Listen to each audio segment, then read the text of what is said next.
السلام علیکم۔ آج ہم زکوٰۃ کے ایک بہت ہی عملی سوال پر بات کر رہے ہیں۔ وعلیکم السلام جی۔ اکثر یہ پوچھا جاتا ہے کہ کیا کوئی اپنے سگے بھائی کو زکوٰۃ دے سکتا ہے، خاص طور پہ اگر وہ ایک ہی گھر میں رہتے ہوں، کچن وغیرہ بھی ایک ہو، اور بھائی پہ شادی کی وجہ سے جیسے کچھ قرض بھی ہو۔ 3 لاکھ کا ذکر تھا ذرائع میں۔ جی بالکل، یہ صورتحال پیش آتی ہے اور شریعت نے زکوٰۃ کی تقسیم کے لیے خاص کر قریبی رشتہ داروں کے معاملے ہیں بڑے واضح اصول رکھے ہیں۔ اچھا۔ سب سے پہلے تو یہ دیکھنا ہوتا ہے کہ کون مستحق ہے کون نہیں ہے، اور دلچسپ بات یہ ہے کہ قریبی رشتہ داری جیسے بھائی کا رشتہ یہ زکوٰۃ دینے میں کوئی رکاوٹ نہیں ہے۔ اچھا، یعنی بھائی کو دی جا سکتی ہے؟ جی بالکل دی جا سکتی ہے، بلکہ بعض حالات میں تو افضل بھی ہے اگر وہ شرطیں پوری کرتا ہو۔ تو پھر یہ شرطیں کیا ہیں؟ مطلب بھائی مستحق زکوٰۃ کیسے ہوگا؟ جی، مستحق زکوٰۃ ہونے کا ایک معیار ہے۔ مطلب یہ کہ اس شخص کے پاس اپنی بنیادی ضرورتوں سے زیادہ اتنا مال نہ ہو جو نصاب کے برابر ہو۔ بنیادی ضروریات جیسے رہنے کا مکان، روزمرہ کے کپڑے، گھر کا ضروری سامان، یہ چیزیں۔ ان سے زیادہ اگر نصاب یعنی 52.5 تولہ چاندی کی قیمت کے برابر مالیت نہیں ہے تو وہ مستحق ہو سکتا ہے۔ اچھا، یعنی نصاب سے کم مالیت۔ اور یہ جو قرض والی بات تھی، 3 لاکھ کا قرض۔ ہاں، قرض کا ہونا تو اس کی ضرورت کو اور واضح کرتا ہے۔ اگر کوئی صاحب نصاب نہیں ہے اور مقروض بھی ہے تو وہ یقیناً زیادہ حقدار ہو جاتا ہے۔ صحیح۔ ان شرطوں کا مقصد یہی ہے کہ زکوٰۃ واقعی ضرورت مند تک پہنچے۔ یہ بات سمجھ میں آتی ہے۔ اچھا، ایک اور چیز جو ذہن میں آتی ہے وہ یہ مشترکہ رہائش اور کچن والی بات۔ کیا اس سے فرق پڑتا ہے؟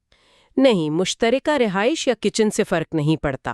اہلیت کا تعلق فرد کی اپنی ذاتی مالی حیثیت سے ہے۔ اچھا۔ اگر بھائی چاہے ساتھ رہتا ہو، الگ رہتا ہو، اگر اس کی اپنی ملکیت نصاب سے کم ہے تو وہ مستحق ہے۔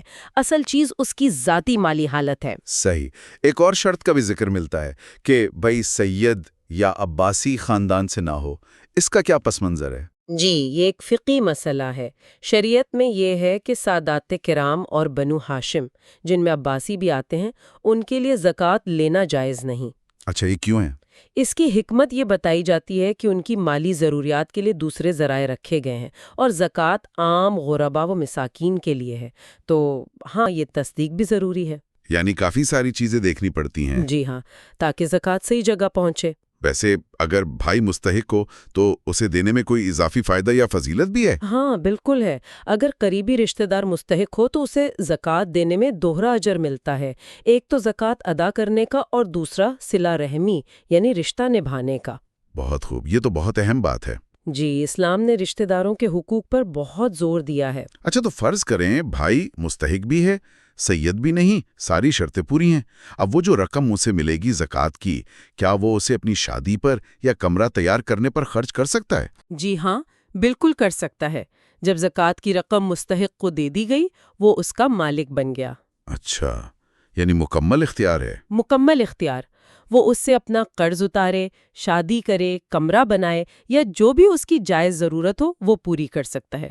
دینے والا اس پر پابندی نہیں لگا سکتا۔ یہ تو فرد کا اعتماد والی بات ہوئی۔ بالکل، زکوٰۃ کا مقصد ہی ضرورت پوری کرنا ہے، اور وہ اپنی ضرورت بہتر سمجھتا ہے۔ تو خلاصہ یہ نکلا کہ اگر بھائی واقعی مستحق ہے، یعنی نصاب سے کم مالیت ہے، مقروض ہے اور سید یا عباسی نہیں، تو اسے زکوٰۃ دینا جائز بھی ہے اور افضل بھی ہو سکتا ہے۔ جی، دوہرے اجر کا باعث۔ چاہے وہ ایک ہی گھر میں رہتا ہو، اور رقم ملنے پر وہ اپنی مرضی سے جائز جگہ خرچ کر سکتا ہے۔ بالکل درست۔ اصل چیز بس اہلیت کی صحیح جانچ ہے۔ صحیح۔ اور آخر میں ایک بات سوچنے کے لیے ہے کہ جب ہم قریبی رشتہ داروں کو زکوٰۃ دیں تو کیسے ان کی عزت نفس کا خیال رکھیں۔ ہاں، یہ بہت اہم نقطہ ہے۔ کیسے یہ صرف مالی مدد نہ رہے بلکہ ہمدردی اور محبت کا ذریعہ بھی بنے۔ اس پہلو پر غور کرنا میرے خیال میں زکوٰۃ کی اصل روح کو سمجھنے میں مدد دیتا ہے۔ بالکل صحیح کہا آپ نے۔ بہت شکریہ اس اہم موضوع پر اتنی وضاحت سے گفتگو کرنے کا۔ بہت شکریہ۔